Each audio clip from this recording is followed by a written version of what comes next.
All right, we're back streaming, and it's 10:30, so we're going to go on with Achievement Charter Academy. And Dr. Allen, take it away. The applicant appearing before the board today is Achievement Charter Academy. They're proposing to locate in Harnett County. The proposed grade levels and projected student enrollment are as follows. Year 1, K through 5, 162 students. Year 2, K through 5, 184 students. Year 3, K through 5, 209 students. Year 4, K through 5, 234 students. Year 5, K through 5, 259 students. We do not have an LEA impact statement submitted for this application. We do not have due diligence. Pass, fail ratings are as follows. Mission, purposes, and goals, 3 pass, 2 fail. Education plan, 2 pass, 3 fail. Governance and capacity, 3 pass, 2 fail. Operations, 4 pass, 1 fail. Finance, 2 pass, 3 fail. This applicant does not have any special requests. They are a repeat applicant. They previously received a full interview. They are not partnering with an EMO or CMO. And that's all we have. The applicant now has 3 minutes to make their introductions. Okay. Hello, my name is Leaja Horn. I am the president of the board, and we've been here before, and at that meeting you guys encouraged us to go back, do our homework, and return, and that's what we've done. And we think that we have all the answers here. Of course, we want to make sure that we answer all the questions you have so you can confidently recommend us to the State Board of Education, and that's what we plan to do today. You guys want to come up and introduce yourselves?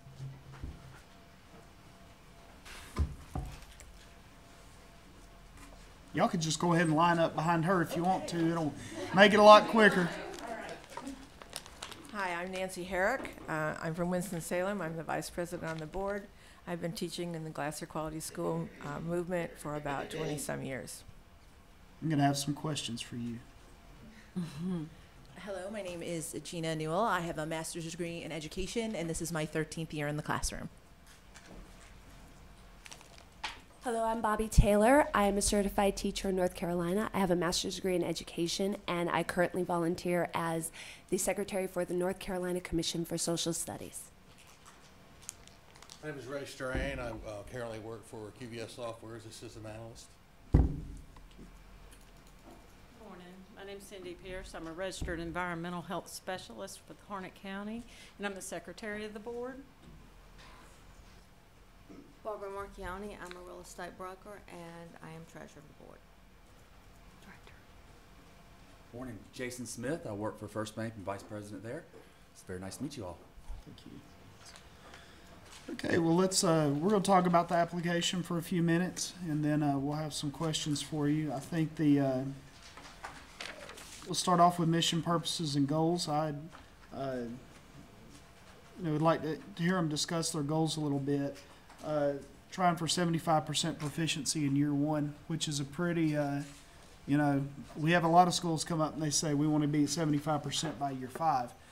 So we've got, that's some pretty high goals. And then I think with this Glasser Quality School model, I'm just not really super familiar with that model. And I don't know if anybody else on the board is. And so when we get to the questions, I think maybe the first question, so y'all can go ahead and have it in your mind, the first question that I would want is for somebody to just kind of walk me through what is the Glasser Quality School model, what's the history of it, how, where's it been used in other places, and how has it been used successfully. So I think that would be good. So anything else anybody has on mission, purposes, and goals? So the mission stated that students are going to be self-directed learners. So if I'm a parent and I'm reading that as your mission statement, I'm not sure what impression I'm getting. Does that mean they're going to be working independently? I know it goes into the IP. First of all, I felt like I'd eaten vegetable soup after I read this with me of all the ABC, GSQ, IAPC. I was like, oh Lord, I can't keep them straight. The acronyms. I'm not sure why the mission didn't specify the model, the GQS and the choice time. And I mean, if this is, if it's a Montessori school, that mission says we are a Montessori school that blah, blah, blah, blah, blah, you know that, so I'm not sure why. That was my big question about the mission. Anything else on mission purposes and goals? All right, how about education plan? I think you hit on a lot of it. Yeah, you did. Also, the example of the curriculum outline was science, and it was just real weak. And I'd like to hear more about the reading and what you're going to do in some of the core subjects, reading and math, and the curriculum that's going to be used. And particularly, how do you engage families in this model? I mean, how do you attract them, because it's so different from whatever is being offered. I would even take that a step further. How do you inform parents of this model so that they can make a real clear decision that they know they're getting a different model than what they would get in other schools? And with that, I'd like more information about the multi-age learning families. Because it's like the kids are gonna be placed in a grade level, but then they'll be put in various groups based on their capabilities, if I'm understanding that correctly. And then the individualized achievement plan, I believe it was like a team that was writing that, parents, child, and teacher, so I'm not really sure what that encompasses. Yeah, and I'll piggyback on Sherry as far as the multi-tier grades. Kindergarten seemed to be weighted very heavily in enrollment. So again, I wasn't sure how that fit into the whole picture.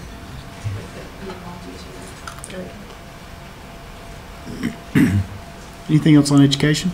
Well, also because this is such a particular plan, and I know Leasia is certified, but in the comments, it said that the CT certification takes 18 months.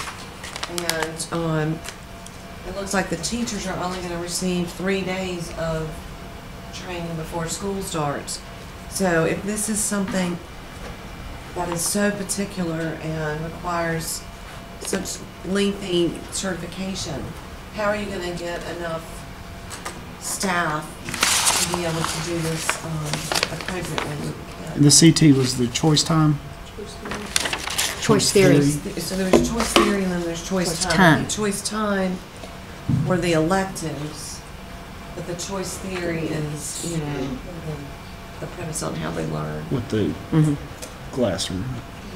Okay. The psychological I'm about to theory get of educated learning. on this, so. Yeah. Okay, anything on governance and capacity? Oh, one more thing back on curriculum, Stephen. Yes. You said that the teachers and director would be choosing the curriculum before school starts.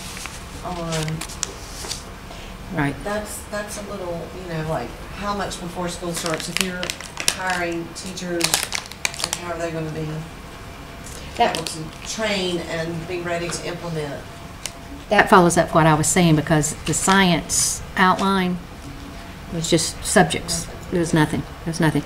I would like to know, they talked about partnering with Harnett County Partnership for Children, talking about the governance piece of this, and the NK slots, and I'd like to know a whole lot more information about how many slots you think you'll get from the partnership and how that will work.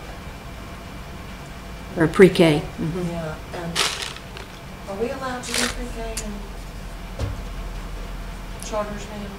We're allowed, no charter has taken the NC pre-K slots, I don't think. We have some charter schools that have a private preschool. Right, you don't have any that are now taking advantage of the pre-K program. Right. So they mentioned it in their application. There aren't, charter schools are allowed to participate in that due to legislation that passed over a year ago. That's what I thought. Our county doesn't change. Ours either. That's the problem, the authorizers Are the LEAs. Yes. Okay. But they had a letter from Harnett County Partnership for Children, which was good. And if I remember correctly, is this the school where you kind of got a thumbs up from the superintendent? Is that right? Yes. Hear more, From- I'd like from to hear more Superintendent about Fleming. that. I'd Yeah. like to hear more about that. Well, I mean, I've known him for a long time, and he's pretty, for as far as LES superintendents goes, he's pretty good on school choice. So, I'd be curious if transportation was part of that discussion partnership, because I don't know if I saw that in there. yeah, well, that kind of moves us into operations. One used bus was where we're at, or do you have something else on governance, Sherry? The bylaws did not state the number of meetings that would be, the board would have annually, so I think that should be a statement in the bylaws. It just said they would meet. And I think legislatively, they have to meet a certain number of times, so the bylaws should reflect that. So they have to have, is it eight board meetings a year? And then, and they brought this up several times in the application, and I appreciate that, the conflicts of interest with Ms. Horn and Ms. Herrick. One's mom owns a facility, the other one is a trainer but it's on the board. Those two things. And then, I was just confused with the organizational chart, not to trump anything Alan might say. You had the, I think it was the board leader, DOE, or whatever he's called over here. But then off, excuse me, from the board you had like parent teams, 2 teams or something. 3 parent, student, teacher teams. Yes, student team, parent team leader, and a staff team. So they were kind of off here, and it wasn't like it wasn't unusual flow. Anything else on governance, Sherry? All right, we'll move on to operations. Well, my concern is that they said the bus would be limited to free and reduced lunch recipients. How can we say that we're only going to provide bus transportation to a select group? And I know that Harnett County is very rural and agriculturally based. Once upon a time I lived in Andrew, nobody did anything but farmed in that area at that time. But so I'm making an assumption that there would be a high Hispanic population, but there is no EL teacher budgeted in there.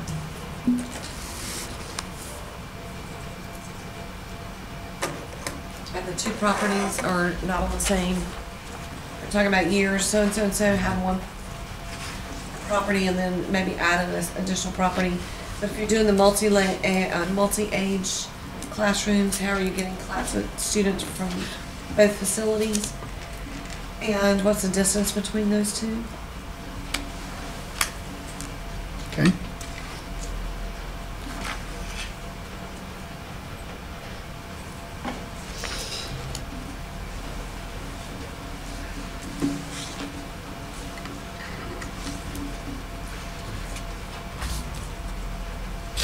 Anything else on operations?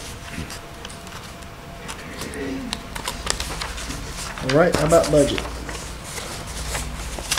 As far as for the budget, I feel like it's very tight, but part of it, I think, is it seems top-heavy because they have an administrator and an assistant administrator, and the number of students. I'm not sure if it makes sense to do that. And also, teacher salaries do seem low, but that might be into that area, about 40,000.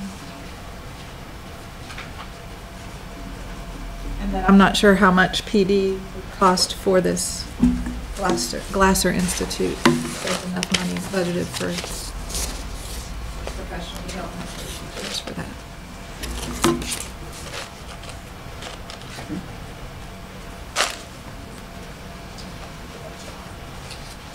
Yeah, I'm not sure if that assistant administrator is actually the office manager. And that's why that salary's low. Yeah. That's in some further documentation. But, you know, the budget is really tight, and there's one person for food services, a half custodian, a half transportation, one elective teacher, I'm not sure who the instructional support is, if that's the counselor or if that's your contracted services. And they do have professional contracts with financial services, but I don't know if that's sufficient either, or if it's going to be supplemented by some of the office staff that they have. Did it state who was providing student accounting and finances? Yeah, I think it's Team CFA. CFA. Mm-hmm. Yeah, there's only $10,000 budgeted for a bus the first year and then nothing going forward. Marketing is very low. Yeah, and I'm not sure if one bus is enough too for the transportation of students as well. Not if you're gonna try to target Wake County also.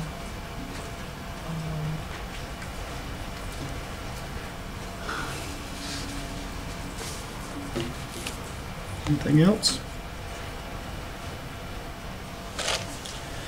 Okay, well, who wants to start off by making me an expert on the Glasser Quality School model, which I am sure you cannot do in 5 minutes, but at least it would be good for me to understand what we're talking about. I'm definitely gonna let Nancy take that. She's the expert on doing that info.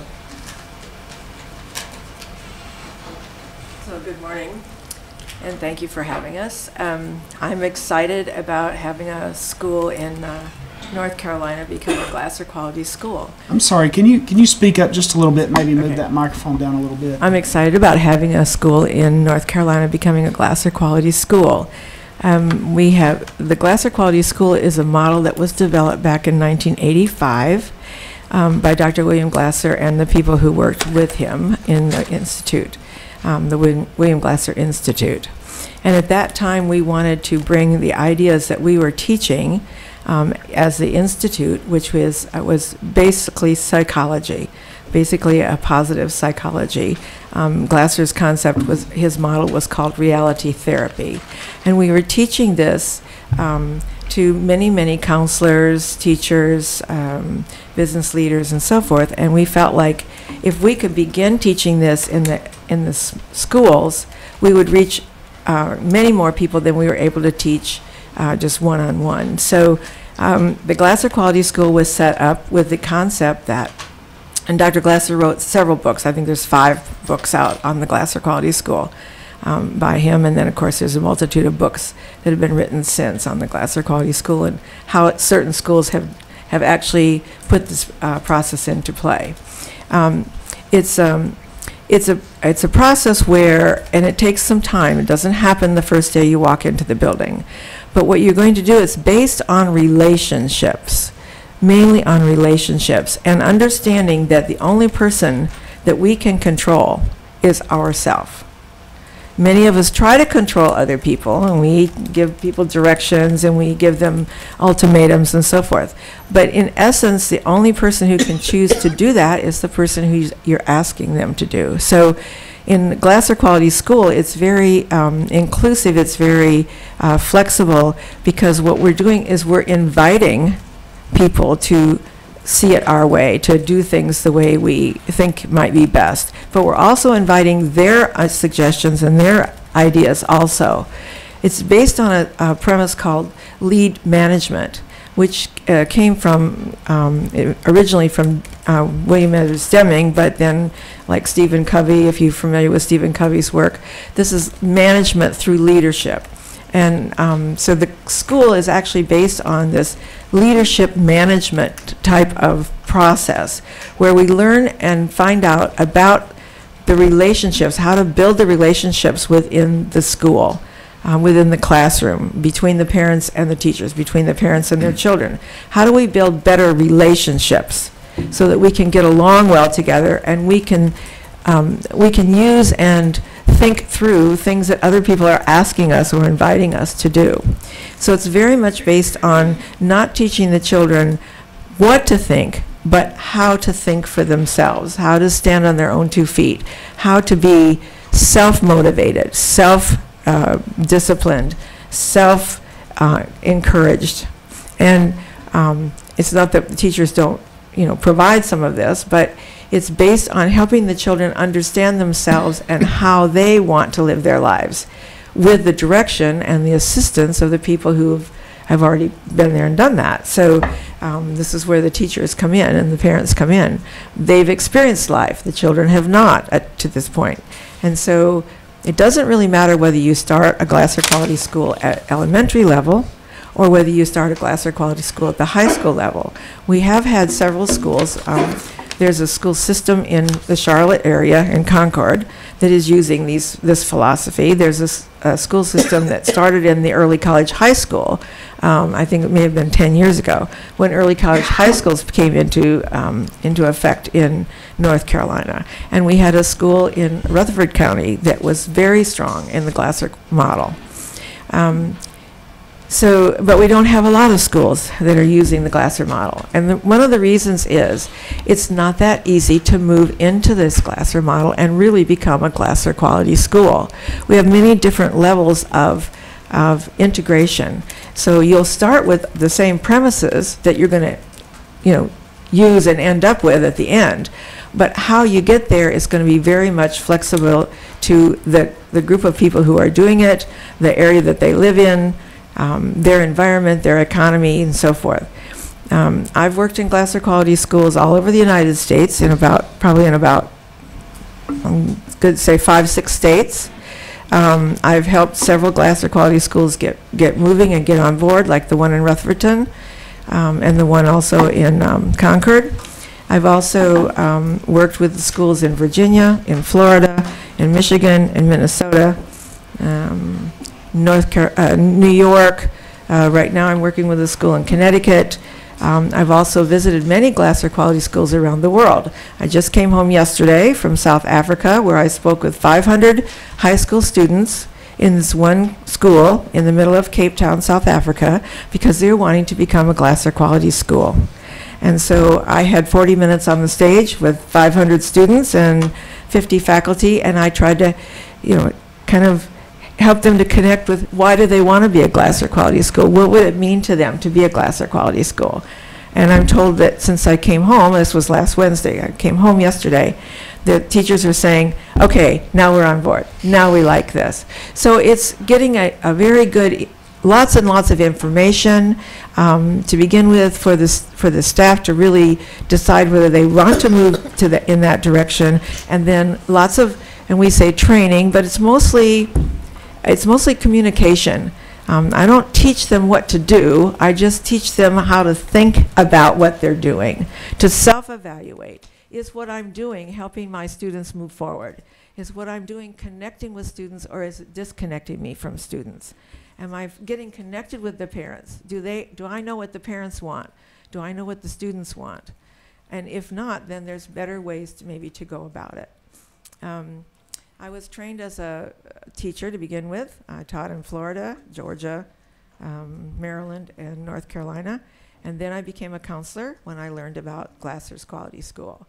So to me, it's my life now. And I know that I can help schools to move into that realm and to become a Glasser Quality School. But they won't be a Glasser Quality School year one. They'll be working towards it. They'll be using all of the premises, all the ideas, all the literature and everything that's out there, and they'll be building it themselves. Every Glasser Quality School looks a little different, but they all have the same internal motivation. I only control myself, and it's because it's how I base my relationships and how I build relationships within the school, with all the stakeholders of the school and the community that is going to create a Glasser Quality School. Now, are you just going to stay on the board? Whatever they choose. Whatever you choose to They do. asked me to come on the board to get them started, and so I've also done some training with Dr. Horn and some other people. So they knew me. So there are other people in this community who are Glasser certified people. There are people all over the world that teach this, and we have a huge, something like 93,000 people that could help them around the world. So how do you evaluate that it was successful? Like, how do you evaluate the students? know that you've reached them in that. Okay. To begin with, you have to build, number one, build the relationships. So the teachers and the students are on the same page, so that they're in alignment with each other. So if the teacher has a curriculum, which they will have, of course, a curriculum. If they have a curriculum that they need to teach, they have to have the buy-in of the students, or they're not going to go anywhere. And so in order to get students to self-evaluate their work or what they're accomplishing, it's a process. It doesn't happen just like that. It's a process. And mainly it's going to be the teacher modeling how she self-evaluates, whether or not she has done or he has done the job that they intended to do. And how accurate did they do it? How confident were they in this? What were their questions? So you're teaching the children to question themselves as to how well am I doing on this topic? How much am I accomplishing? Who am I asking for help? Do I need more help? And so forth. So you're asking them to evaluate. But it's not done solely, your assessment or your grades or whatever at the end are not done solely on the student's self-evaluation. It's not done in a vacuum. The student will self-evaluate. The teacher will also evaluate and co-verify. That's where you are. I believe you're right. But I'm seeing a little something over here that I think you may have missed. Are you interested in looking at that? If the student says, well, if I want a better grade, yes, I am interested in looking at that. And so then they begin to talk about how can we get to where you want to go? How can we actually get to 80 or 90 or better proficiency? The schools that you mentioned, one in Concord, Yes. okay. Have you seen the performance increase, or have you seen any difference in those schools? And which schools are they, if you don't mind me asking? Well, I'm not even sure which schools they are. I work with their coordinator there. Her name is Susan Burns, and that's who I work with. I'm not sure what school she has it in. She had it in 2 elementary schools, I believe, and 1 high school at this point, where they're moving towards this. And yes, what you're going to find in a Glasser Quality School is the children want to be there. They will not skip school. They will not tell their parents they are sick because they want to be there. It's their friends. It's who supports them. It's who they really trust, and they want to be in school, and they want to do the work. So, like, we know that their grades will increase. We know everybody will get better grades. Maybe not the first day, but as they learn that this environment is going to help them and nothing is going to hurt them, we eliminate any coercion that we can eliminate in the school. So we're not going to push or force anybody to do anything. We're going to invite, we're going to encourage, we support, we accept. These are the basic premises. And yes, their grades do go up, and yes, they become very proficient. One school I worked tremendously with up in Virginia was an alternative high school. And the kids came there, I'll shorten my story here, but the kids came there some of them in 10th or 11th grade. It was, 9, 10, 11, 12. And some of them had passed almost no courses whatsoever, had no credits towards college, or towards graduation, I mean. When they get into that environment and they learn that it's very different, nobody's going to push you, nobody's going to force you. We're going to encourage you. We're going to be there. We're going to be supportive. We're going to help you however you need help. They say, well, maybe I could try this. And then they begin to try. And when they believe in themselves, they excel. I was just wondering if we had a school in North Carolina that has done it and we can see the data. Rutherford, I don't have any data now, but Rutherford did it in that early college high school, which was a few years back, and they had great data for the 3 years that I was following I'm them. sure the higher ed, I'm just wondering about like elementary ed. Elementary school is the same thing. You'll see the data will, do we have anything I sent you? It's hard to get data from these schools because they don't just do the numbers. They do the numbers for their boards or for their boards of education. But that's not what they're really assessing on. They're assessing on, are the students achieving? Are they moving forward? Are they that would show up, I think, in our growth metric and our school performance, our accountability plan here in North Carolina. That's what I was wondering, a school I could look at. And it shows in their test scores. We know that the students do much better on the standardized tests because they've wanted to learn this material. It's not just memorized for the short-term test. It's something that it's a part of them. so they can do better on standardized tests. Just to follow up with North Carolina, I'm looking on the website for the Glasser Institute, and I don't see anything about North Carolina or schools that are involved in the model or even our applicants. Is there a reason that's not part of it?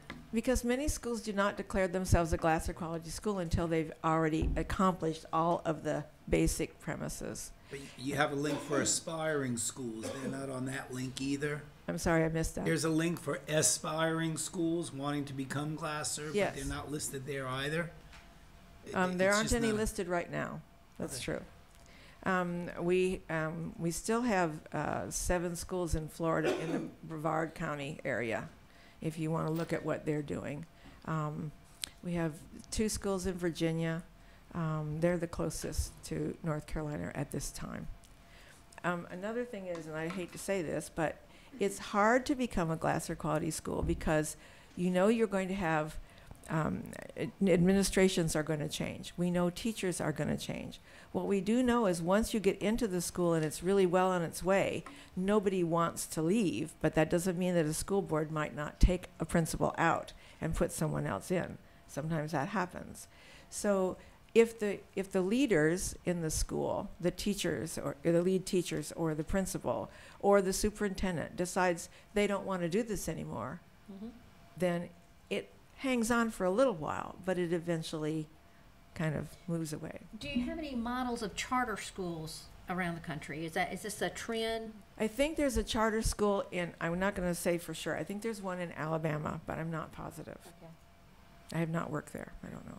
Okay. But I've worked in the Glasser Quality Schools in Malaysia, in, let's see, let me think, in Australia, in New Zealand. I've been to the one in Korea. I've been to the one in, just this new one and they're not a quality school yet, but they're moving towards it, the one in South Africa. I've been to the one in Ireland. I've been to the one in Croatia. So I've been to many of the schools, and everyone's different, but they're all using the same positive psychology philosophy. We work in this together, and we support each other, and we're going to help you get where you want to go.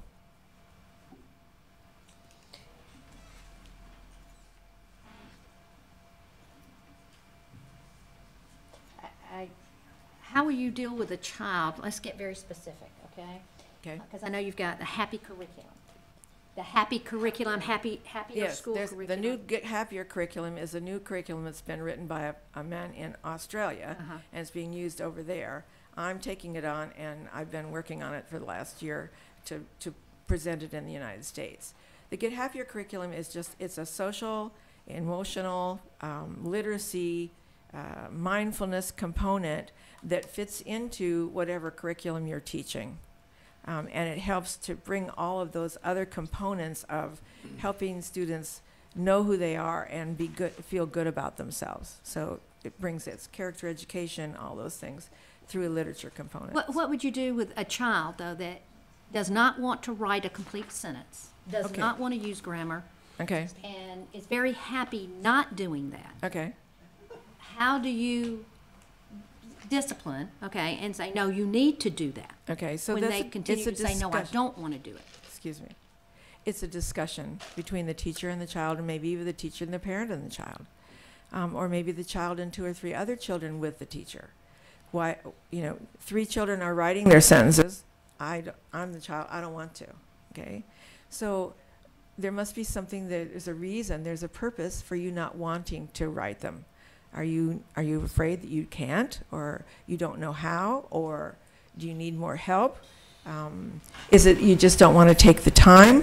What's the purpose? What's the reasoning behind you don't want to do it? And usually you can figure that out by a few questions. I'm not saying it's going to be just, immediate. Right. But then you can help the child to learn what it looks like, what they would have to do in order to write that, just like any teacher would do. And then say, if you want to try it, I'll help you. If you don't want to try it, think about it, and maybe tomorrow you'll want to try. So it doesn't mean that every student is going to do every single thing the teacher says, do it now. But once they learn the environment is not going to be punitive, it's not going to get them in trouble if they don't, they will take on the learning styles of of a quality learner. They will become the kind of student who wants to learn it.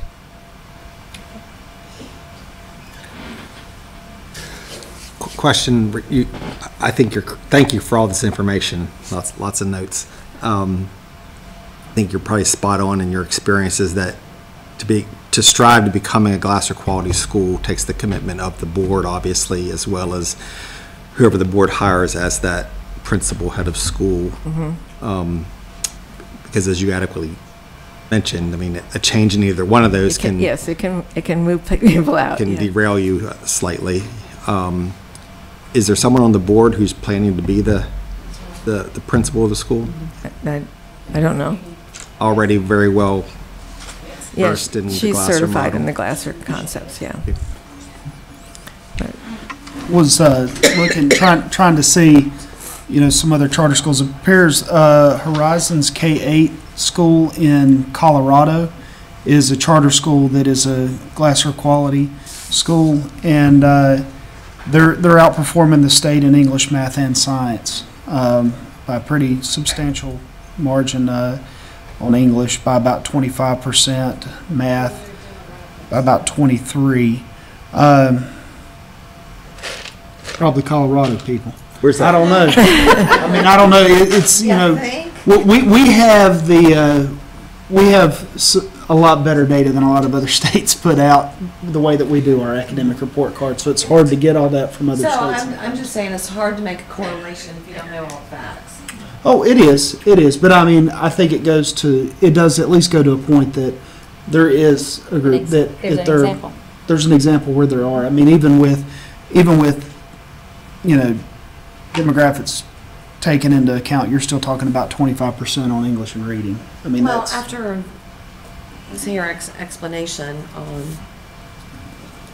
if there are other programs that are very, and they may not be the Glasser quality school model, but that are very similar in their approaches to student buy-in, student behavior. I know we use the responsive classroom, which is very similar in this. Covey's. Yep. Seven highly effective habits, the Leader in Me program. So, with that being said, what is the educational piece? So this is the cognitive, the behavioral, The social, culture. emotional. But what's the academic piece? Yeah. Maybe the principal, Can we hear from the prospective principal? Yeah. the director of education. Hello. So, going along with the model, the reason why you had a question about waiting till before school starts to determine what that curriculum is, and that's because, not right before school starts, we obviously want to get everyone trained, but we need to have input from the teachers in order for this to be involving them in an innovative way for them to be part of the instructional program, which is one of our purposes of wanting to be a charter school. So we need to get the hiring process done in a timely fashion so that we can meet with these teachers and find out what we're going to use. And we've looked up a few of the possibilities, and we did attach that to the interview materials documents. Some of the ones we were looking at, we looked at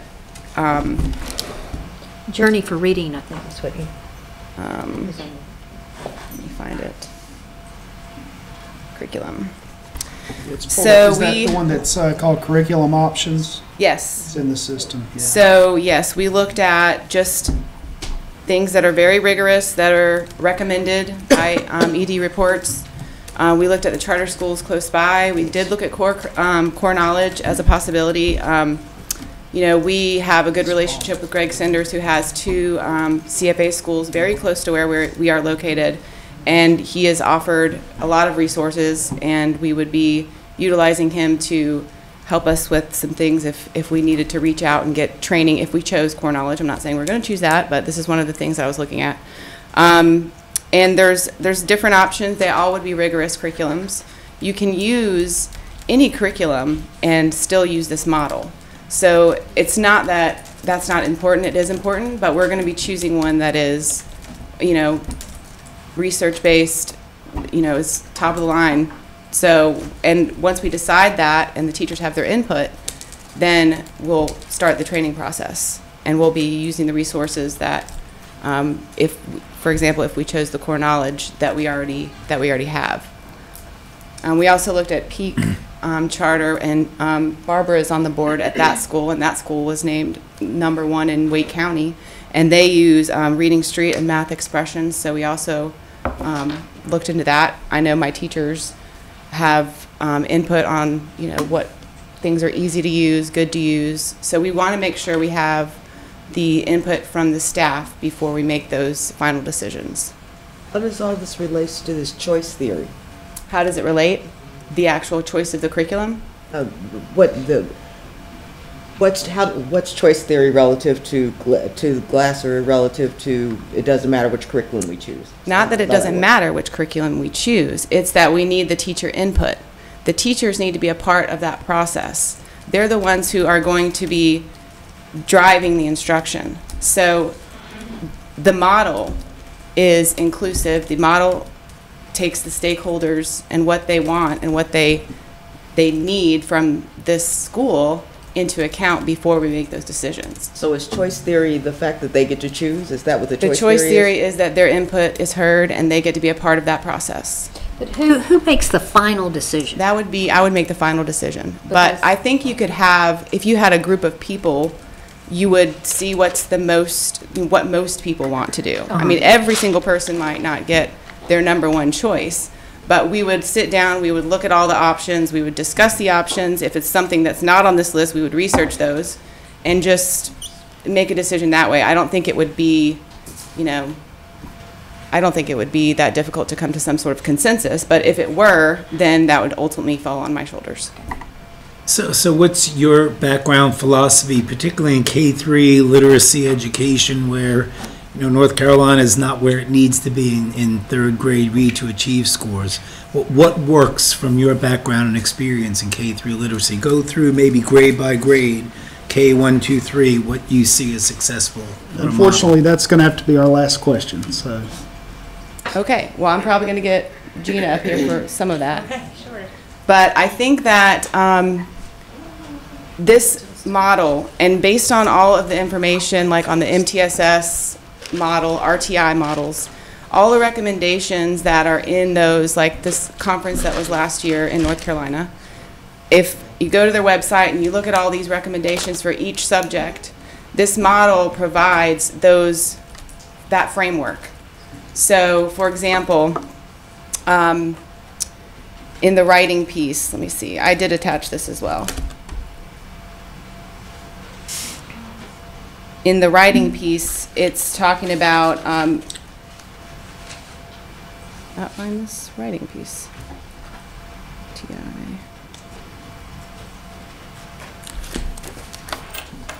Okay, so strategies for closing the achievement gap. This is the National Education Association, actually. You know, systems of support to meet individual student needs. This framework provides that. Encouraging families and offering parent support programs. We're going to provide that. Extending learning opportunities. The NC Pre-K is an opportunity to provide that. This county has a lot of poverty, and I think when I met with the executive director at the NC Pre-K, I asked her, what do you think the problem is with the reading scores? She says she thinks teachers are actually doing great because these kids come into kindergarten and only 5% of them have gone to a pre-K program. So they're already starting off behind the 8 ball. So incorporating that is a part of the way that, and that's for the community. That's, you know, these kids aren't offered a space at our school. Of course, they have to apply like everyone else. But that's an opportunity to close that gap at the very beginning. I know that we work with the Title I folks. I wrote a proposal for our private school for Title I and Title II funds this year. So I've been working with the county. They come in, first grade reading recovery has been really successful, and they speak volumes about reading recovery. So I think there's ways to start this from the beginning with a good, solid foundation, and then provide those supports as you see fit. Do you want to add anything to that? Okay. I can. K123 part? The K123 part. Can you just repeat that one little piece for me? You wanted to know the educational philosophy or where we see the gap? Right. What do you see are the significant elements of a successful K123 program to get kids to be successful, say, read to achieve third grade? Okay, perfect. Great. Thank you for the question. I think there's a bunch of different factors at play. I think at the inception, it always starts with your highly qualified teachers. And I think that when you find people that are A, highly qualified, B, can understand the Glasser Quality School model and the choice theory and how that relates to bridging the gap between relationships. So when you have students that come in that perhaps have not had pre-K or that perhaps have not had a good experience at another school, that's going to be your first hurdle. So building those quality relationships will then provide the pathway to give quality instruction. And I think the way that our school particularly is laid out with the multi-level classrooms, that gives the opportunity not for just your direct teacher instruction, but also for your peer-to-peer interaction, which of course is very powerful at the elementary school grade level. I currently teach at Liage's private school. I am the elementary school teacher, so I teach K to 5.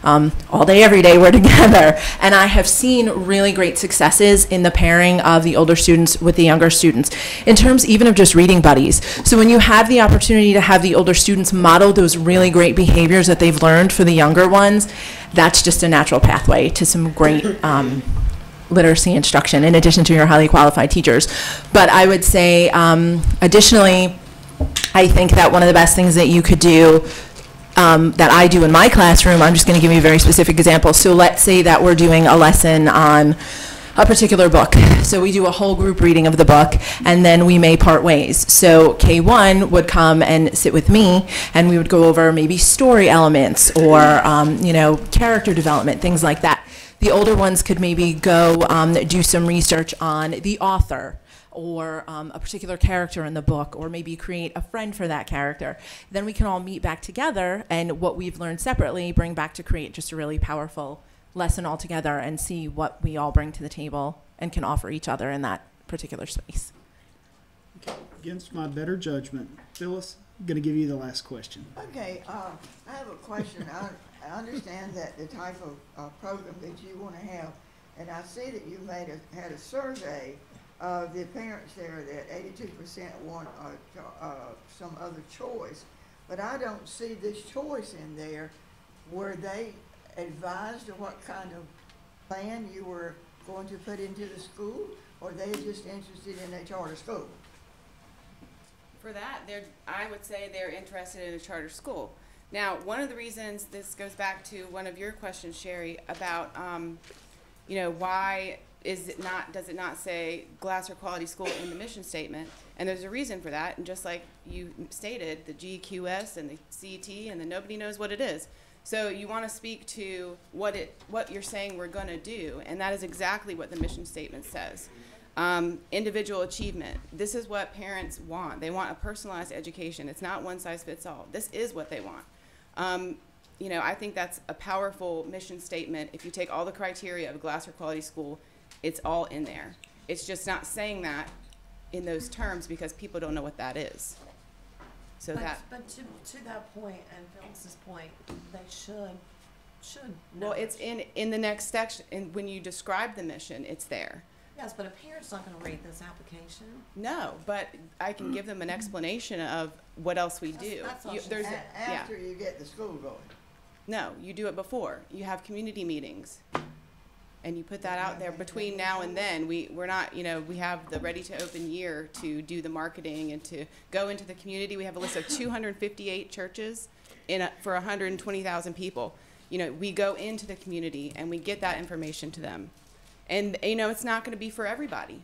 It's going to be for the 162 people who apply and get through the lottery. And those are the people that are going to be, choosing a school.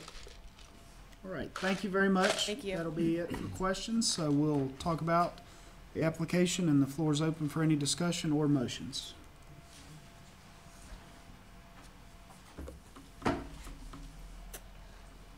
I can start it out.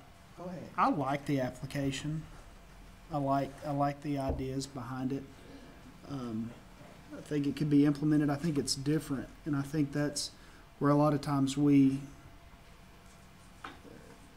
I wouldn't say it's a fear of the unknown, because it's not what it is. But it's, sometimes we're just, if things are outside of our range of experiences, we may look at them a little more harshly. But I guess, I like the idea. I think this is a kind of small school, and we really didn't get to talk a whole lot about the budget because we spent a lot of time on the education plan. It's small, but pending further discussion, I would be leaning towards moving them forward.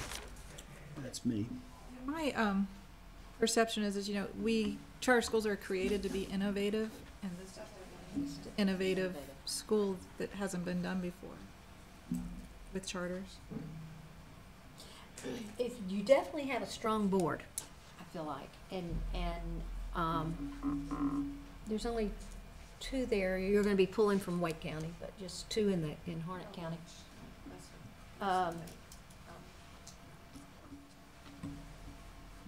It's innovative.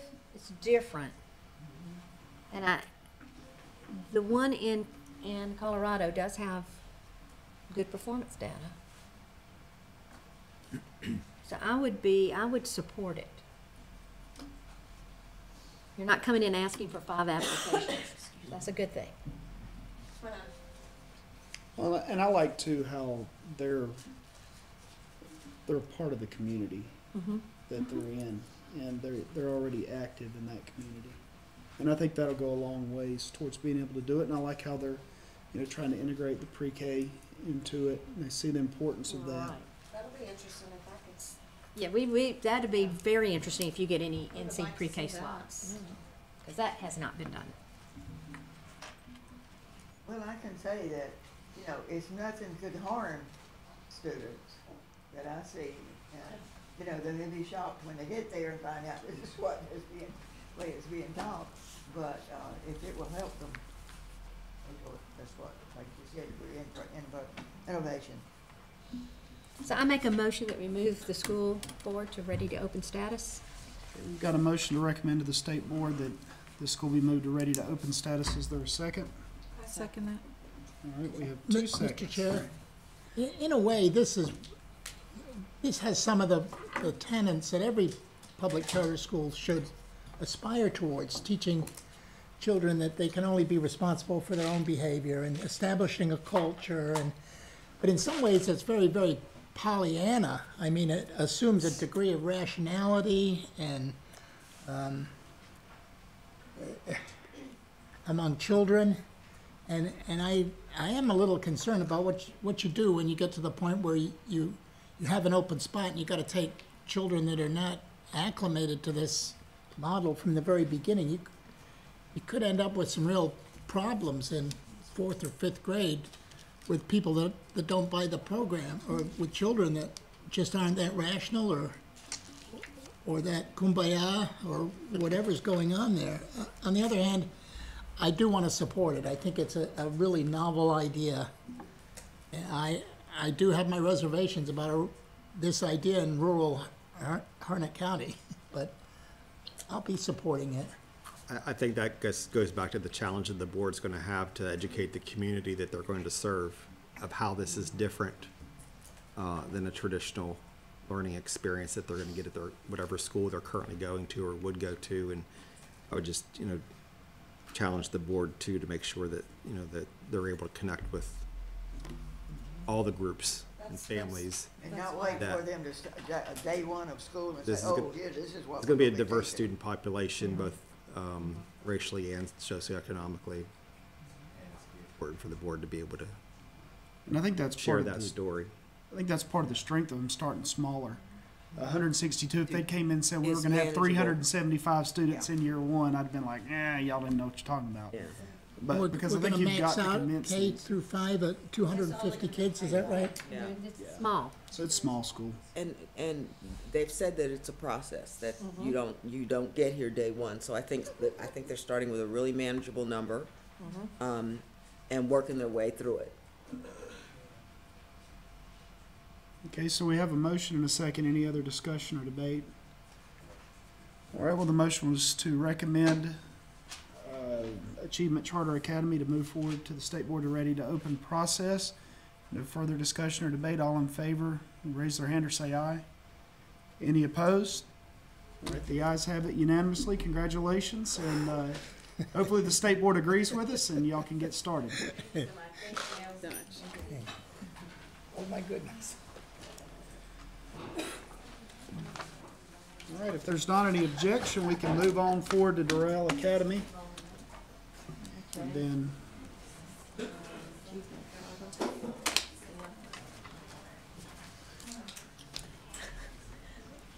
I'd love to see my strong little child here. Go fly.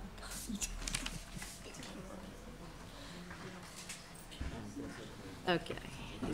some children are more passive than ours. I know. He would have made mincemeat of it.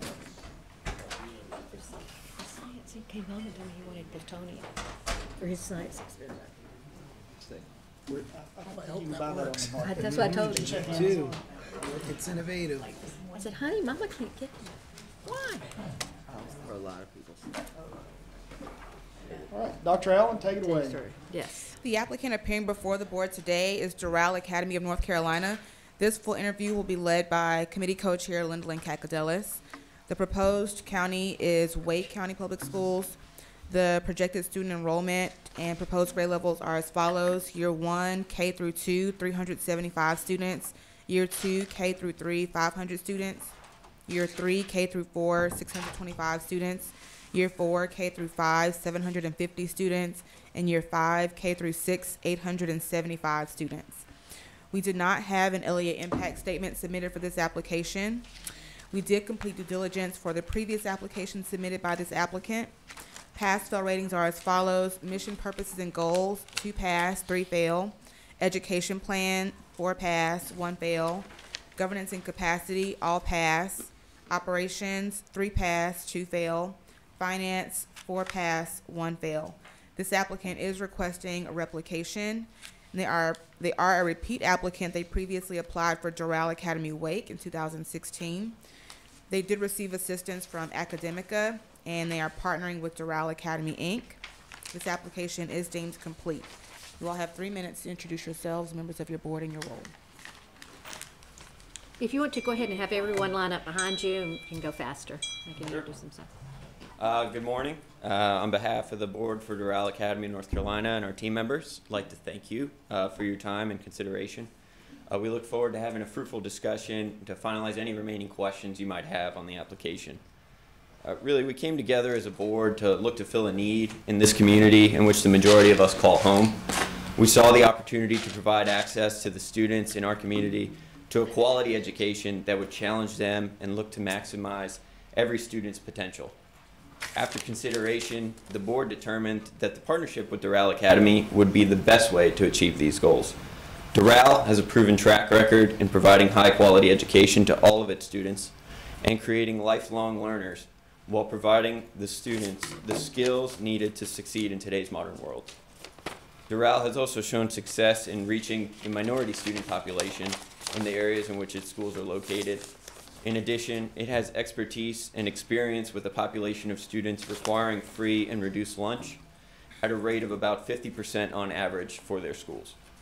Doral's recognition also comes at the national level from the U.S. Department of Education. Doral has been recognized 3 times as a National Blue Ribbon program, as well as having top-rated schools in states across the country that continually outperform the other schools in their respective areas.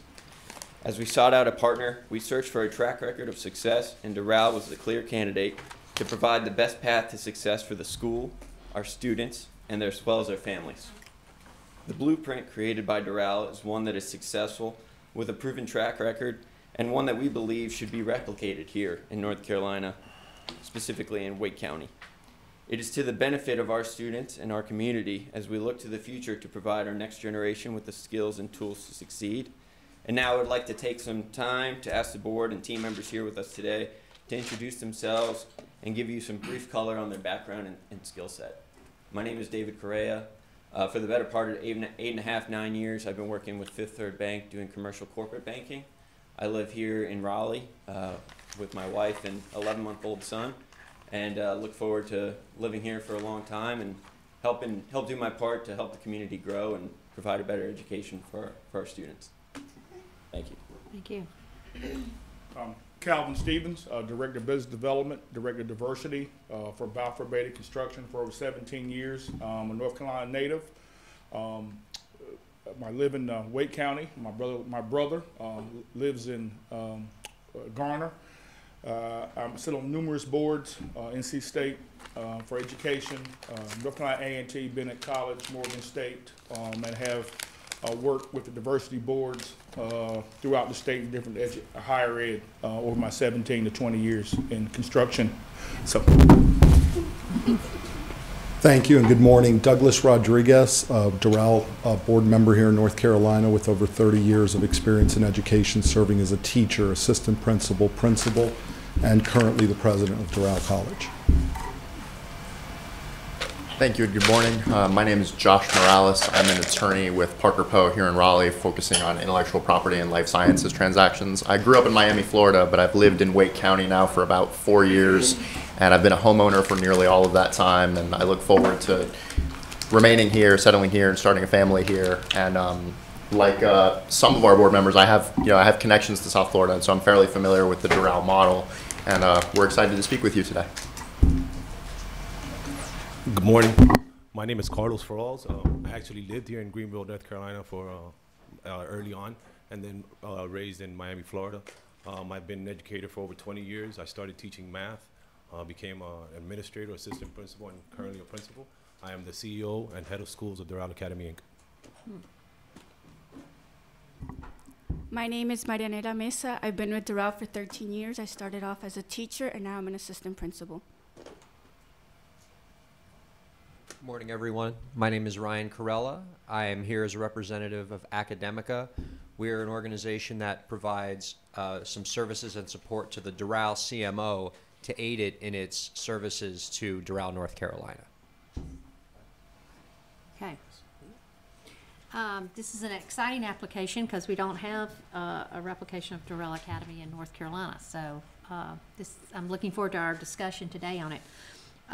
As we go through the sections of the application, my colleagues, do you have any questions on the mission, purposes, and goals? Some concerns about the numbers. I think the numbers are really ambitious. Okay, the numbers are ambitious. Okay. Enrollment. Anything else? So we want to know about the need and how you think you're going to be able to get that size of enrollment.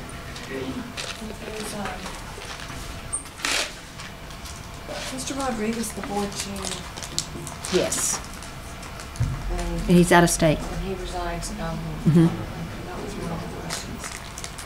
Is he? Oh, I'm not the board. You're not. Okay, Now- that was now in, David is. Okay. David is the board chair. Okay.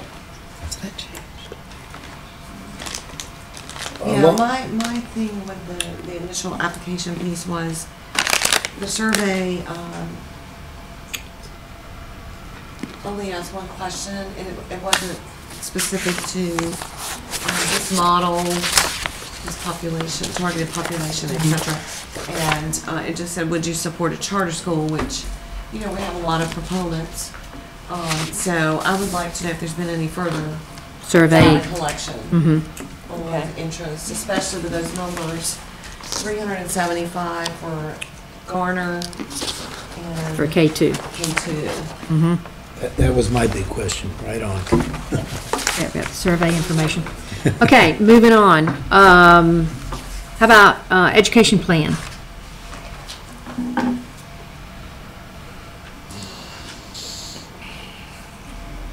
I found thought that the to be very education plan clear. was really good. I Very mean, clear. you know, Based on the data that was from the Florida schools. they're replicating school and they know how to educate students, or at least Doral Academy does. And I think, you know, so I was still kind of going back. The question is how many students are you going to have? Okay, the enrollment. Educate? I think thing. it just always just to me kept coming back to enrollment. Are you going to be able to enroll this number of students? Okay. Governance capacity. Seems like there's a very strong board.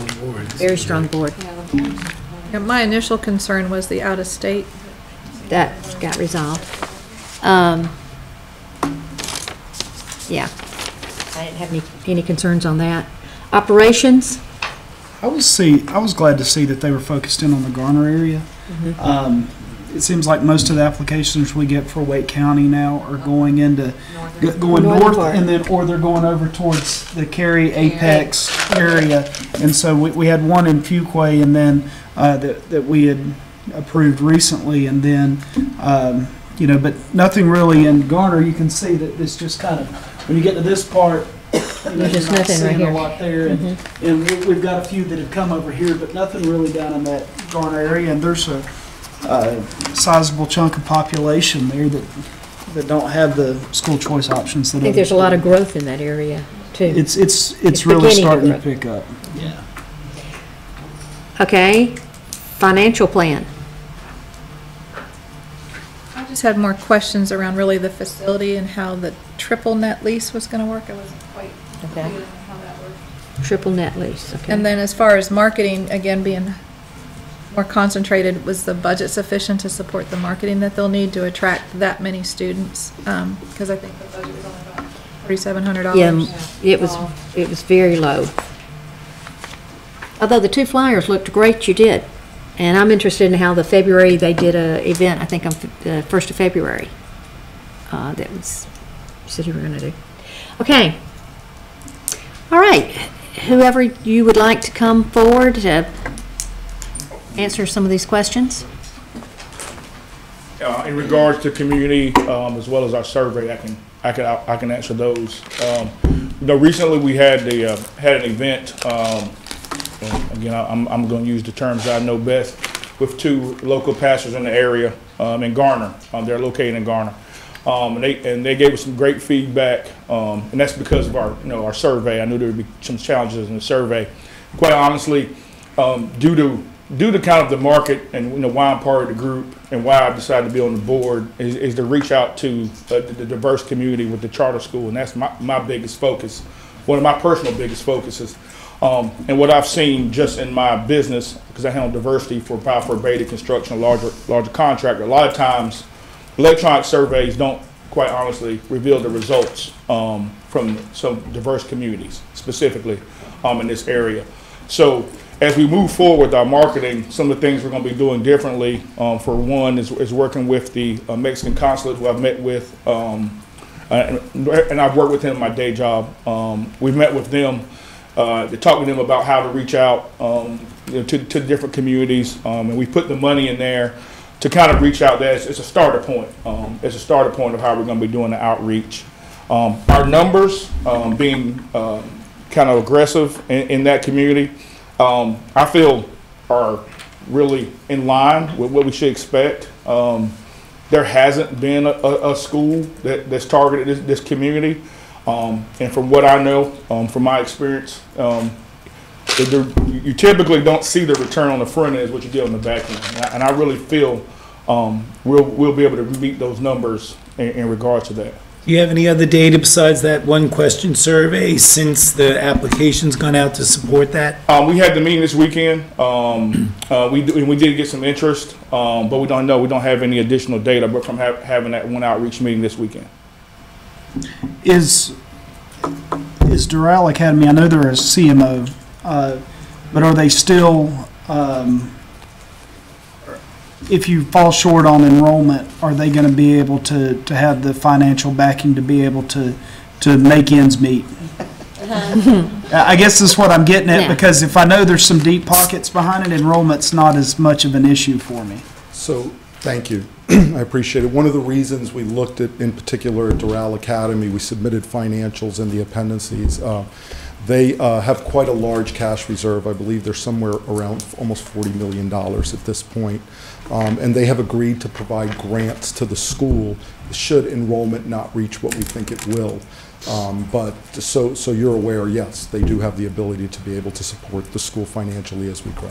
Do your other schools start K-7? Is that the model? K2, typically K2. I think what we're doing is starting K2, yes. Our schools go K2. We have schools that go, we have K5s, K8s, and we have K12s as well. We have all of the models. And this one's going to eventually be a K8? Yes, ma'am, eventually a K. I didn't mention this, but I saw it in a couple of places. The enrollment is 375, which is 125 per grade, 5 grades. But then later in the narrative, you talked about kindergarten only having 20 students. So Help me understand that. So what we did was we based the overall budget on 1 to 25. Our goal is to get the class sizes 1 to 20 if possible, if we can. But we wanted to be realistic in the budget because we're trying to accomplish so many different things. There's such a need to transport students in the area as well. We've increased the ridership in an updated budget that we submitted to you as well. And so what we're doing is, our goal obviously would be 1 to 20 if we can do it. It'd even be better if we could do it at 1 to 18, but we based our budget on 1 to 25 with the ultimate goal of having smaller class sizes than that. Okay. So you're going, even though your budget is based on a higher number, you're not going to do what your budget says? Well, what we presented was a budget based on the information that we have in our schools. The goal is always to be smaller than that, but we wanted to present to the board a realistic budget that we think we can meet the needs of the kids based on that number currently. Okay. If we can do it smaller, we certainly will. That would be the goal. Are there teacher assistants in the lower grades? Can you elaborate a little bit on that? Okay, currently within the budget, there are some teaching assistants that are inside the budget, not for every single grade level. In many instances, Doral will do some fundraisers and other things and some philanthropy to try to fund that for each of the grade levels. The question on the budget, application states that the CMO receives $650 per student per year. So I'm just doing the math. The first year, that's 375 students. So that the CMO would be, for their services, would be receiving about $244,000 roughly. But when I look at the budget, the contract fees to the management company are $84,000. It's significantly less. So And I'll bring up our CMO for just a moment so you're aware. What we did was we worked with the CMO. They typically, during their first year, don't collect the full fee, so they grant back that money to the school. But I'll allow Mr. Farrell, as the CMO, to talk a little bit about Yeah, so what we normally do is we allow the school to get up and standing, and then those fees will be collected at the end of the first fiscal year. And like Mr. Rodriguez spoke about, we do have grants that are available to those schools if they don't make financial things. I think this question came up the last time you guys came through. The fee to the county school board, can you elaborate on that again? Yeah. Yeah. That was a fee that, just historically speaking, It's Florida. It dealt with Florida. So in the updated budget that we've submitted, Yeah. post our clarification meeting, that's no longer included as a Oh, line. God, okay. Yeah, they took it out. So the original application still had it in there, even Correct. though last time through, we said, make sure that's not Yeah, there. they'd Well, you Right. can't change it, so they just Right. submitted an updated We submitted an budget. updated budget to reflect the items that needed to be updated. Thank you. Yeah, no. Have the old one. And how does that triple net lease work exactly?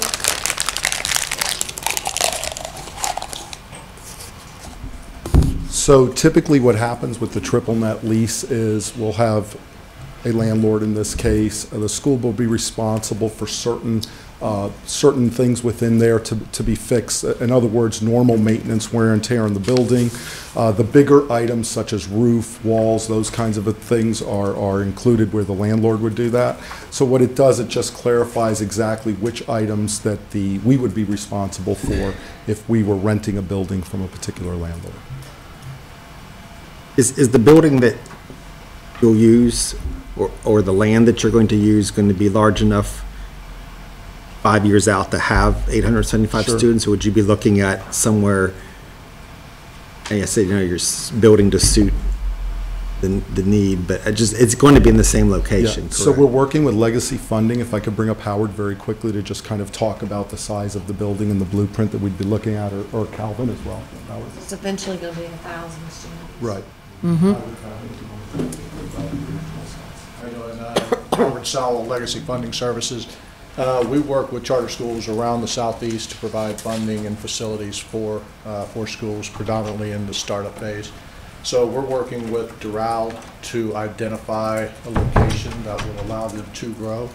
Currently, we've identified 5 locations around the Garner market, anywhere from 15 to 20 acres, depending on topography and so forth. So our goal is to build the building in phases. First phase would be about 45,000 square feet, which would allow enough growth for the first few years.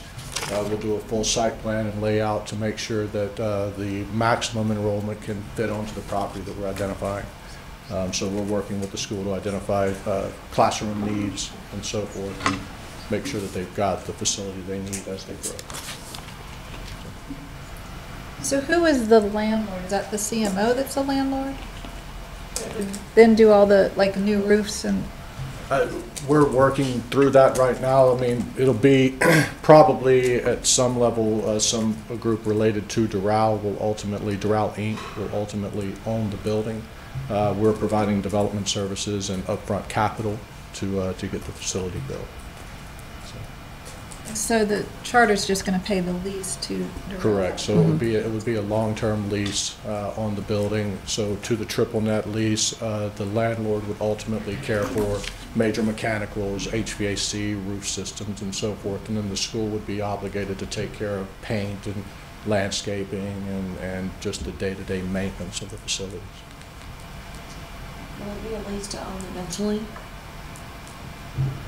It's been done in the past, yes. That's part of the conversation we're having right now. That's still to be determined. Exactly, but it would be, to be clear, it's not going to be your typical investor, landlord type of a lease where it's just constantly escalating and keeping pressure on the school.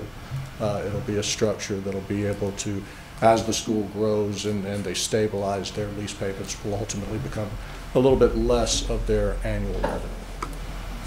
If I could just mention very quickly, having been a former principal with Doral, one of the things we've done is that there was an initial investment of leasing the property and the building from, in some cases we do that, and then eventually issuing a bond and buying back the property and the building, et cetera, so it's under the Doral Inc. name. So we've used both models until the school becomes more financially solvent at the point where they can do it. Okay. Any other questions? Well, I feel good. If you don't have any other questions, I'll make a motion. Okay, let's see, one last chance for any of my colleagues here. All right. I move that we recommend to the State Board that Doral Academy of North Carolina be put in the ready-to-open status. I'll second that. Second that? Okay, it's been properly moved and seconded. Any further comments? All right, all in favor? Okay, those opposed? That passes unanimous. Congratulations. Thank you. Good work. Excited to see what they do. Another new model in North Carolina. We'll make it. Okay. Can we get an early lunch? Well, we're 55, well, let's not take that. We are more than 55 minutes ahead of schedule right now, so let's do this unless there's an objection. We have got Dr. Don McQueen in the room. I think I saw him back there. He is back there. Yes. And so let's take our 345 Three Rivers Academy ADM request, and let's move that up to the front here. And just so y'all know on this, what we're going to do is we're going to planning on discussing this today and actually voting on it tomorrow, because we're just checking a couple things on the legal side of things, because it's just a little bit different request. And so we won't vote on this till tomorrow, but we're going to discuss it today. As I understand it, Mr. Chair, Eric Snyder was going to do some research. Right, he's going to do some research. So he said, he actually asked if we would go ahead and discuss it today, and then he just wants to check a couple things, and then we'd vote on it tomorrow.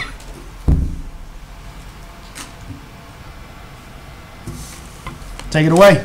Yes, sir. You've got an ADM request, and so if you want to just kind of explain that to us and what you're asking for. Yes, sir. Ms. Walker, thank you for allowing me to make this presentation. Because of the way the system is currently structured and our present ADM. We won't be allowed to go above 83 students when we put in the portal for what our projections will be for next year. And a lot of that had to do with the fact that the school was a low-performing school in the previous year. And we believe that, based on the assumption that we're basically a new entity and should be allowed to grow beyond that number 83. First of all, that cuts us so close to the 80 number, the minimum number needed to open and to maintain. And then in our original application to assume the school, our second year we had projected about 279. So what we're hoping is that somewhere in between those two numbers, the school will be allowed to grow beyond the 83 students that the system kind of locks us into because of what the previous administrators did. Have you started taking applications? We have And for how are they looking? next year, and I think the board voted that we go into open enrollment last month or this month. The open enrollment period started. So yes, sir. Okay. If I could ask a You have question. right now. I'm sorry. Yeah, let's go. We'll go with Ms. Turner and then Mr. Hawes. Yes, ma'am, Ms. Turner. How many students do you have right now? About 78 right now. We're down to about 78. We were as high as 99, but between back and forth.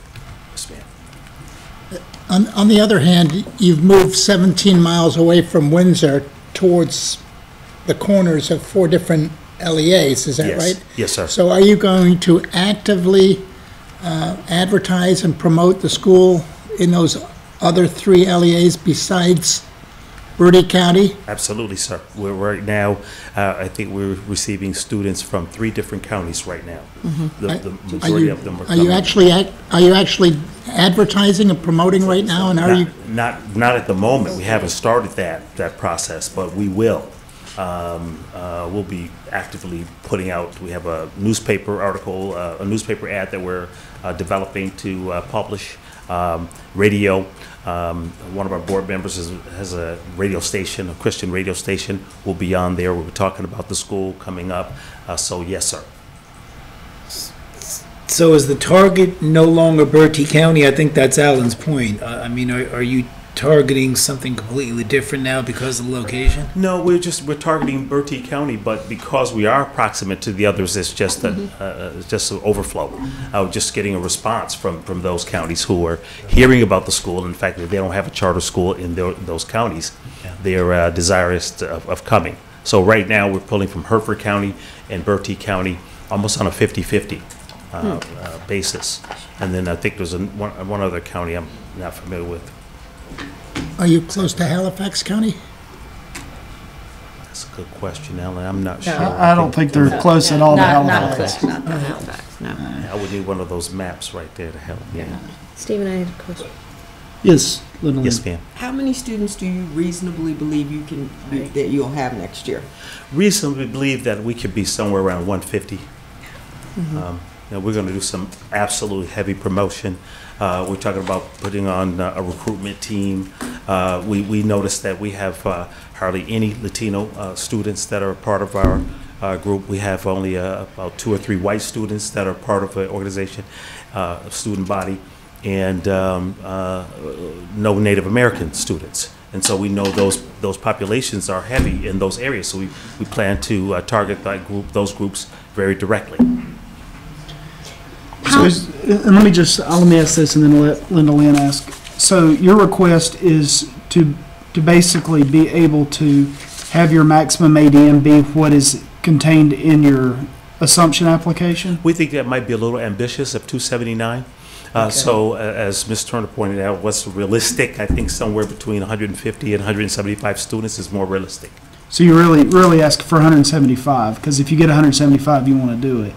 Yes. Is that? Absolutely. Okay. Yes.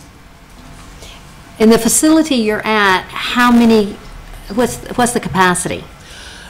Certainly it's that. And we have right now, we have a couple empty classrooms. Most of our classes are not full with 20 or more students.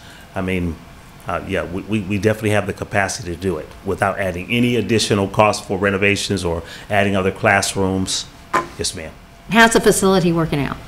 Very well. Very well, in fact. It's a great facility, C.J. White Middle School. We like the fact that we're, repurposing an old school building, and folks know it and have a lot of fond memories. Have a lot of alumni that used to go to the school and like to see the fact that it's been revitalized and the way we have done it. So it's been working out very, very well.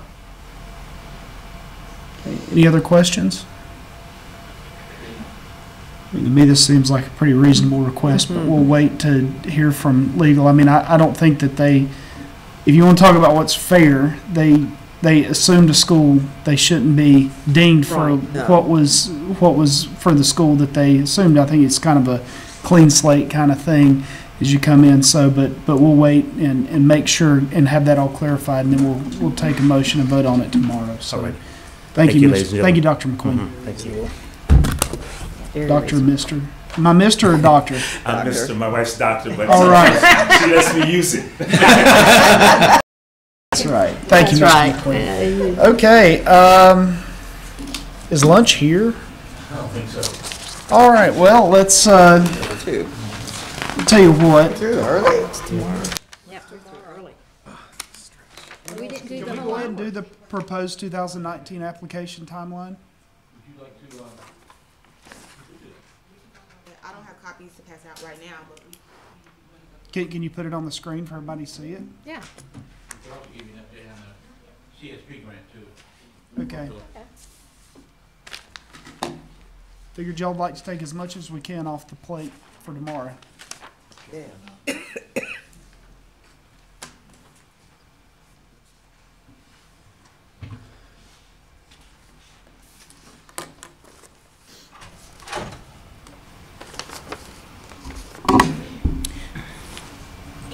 good afternoon, morning, afternoon.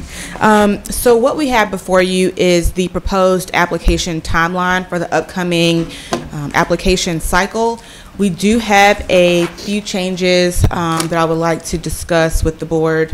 We're hoping to make any revisions and get this to state board next month so that they can vote the month thereafter. So I'll start. So we are proposing that we open the application a few weeks earlier than usual. So the application normally opens around the 3rd or 4th week in June, and this year we're proposing to move it up to the beginning of June 3rd to be specific. We found that this year the application group was large and we had a large number of accelerations, and so in an effort to try and lessen the burden not only on the CSAP but just in terms of getting them through the process in time to start the open enrollment earlier, we're hoping to start the application sooner so we can close it sooner and get them all to you. So that's the first major change that we are proposing. So then we move to the next deadline. You'll see that we have two deadlines. So the application, we're proposing that the application open for everybody on June 3rd. We're proposing that acceleration applications be due on July 29th. So that gives them 8 weeks to submit that application to us. And then we're proposing that applicants who want to submit an application for the traditional or for the standard timeline, that those will be submitted to us August 26th. So acceleration applicants will get 8 weeks to submit the application, and then standard or regular applicants, if you will get 12. Now, we are switching over to a new system this year. So in previous years, we've used Apex, and as you all know, we have been implementing Epicenter. And so the system works a bit differently than does Apex. So as you know, in the current system, an applicant can go get an NCID and go into the application system on their own immediately. That is not the case with Epicenter. They have to request from us a user ID and password, and then we have to give them that information and then release the application to them. So in order to kind of limit liability on our office, what we are proposing is that if you look, So the first deadline for acceleration applicants, we said, is July 29th. So that's when their application is due. So we're asking that at least 1 week before that deadline, they reach out to us to get their username and password so that we can release the application to them, so that we don't have a situation where an applicant asks for a username and password on the day the application is due, and then we're not able to get them the username and then release the application to them in a timely manner. So that is an additional change that we are proposing in addition to the deadline for acceleration applicants being July 29th. We're asking for you all to recommend the state board approve that we implement 1 week prior to those deadlines. They must reach out to us to get their username and password for the application. But at the To be same clear, excuse me, Dr. Allen, at the same time, that would not disqualify them from applying for a charter school. We had that discussion Friday, correct? you say more about that? Okay.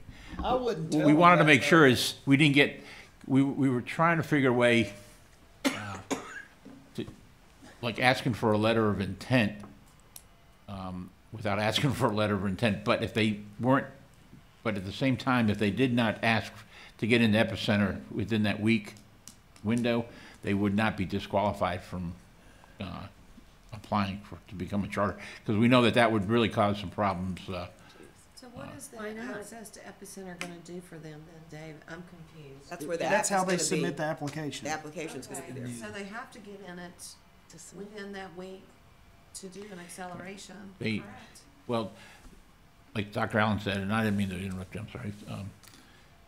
If the application opens up on June 3rd, we would like for those applicants, we'd like to go ahead and get them into Epicenter.